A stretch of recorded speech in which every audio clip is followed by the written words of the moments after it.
everyone, it's Simplify Technology. In this tutorial I'll guide you how to take a screenshot on your Mac, but before we start, please consider subscribe to our channel and liking the video. Let's follow my steps. Method 1. Press Shift plus Command plus 5 to open the screenshot menu. Choose from the icons on the left to capture the entire screen, a window, or a specific area. Click the capture button to take the screenshot.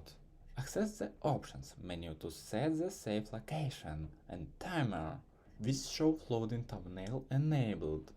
You can edit or share the screenshot before saving. Method 2. Press Shift plus Command plus 3 to instantly screenshot the entire screen. For multiple monitors, it captures all of them.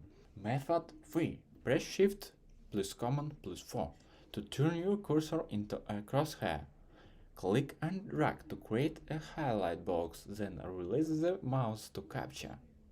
Method 4. Press Shift Command plus 6 to capture the touch bar's contents, applicable only to MacBook with a touch bar. I hope it helps and you can watch this new video or this playlist about Mac.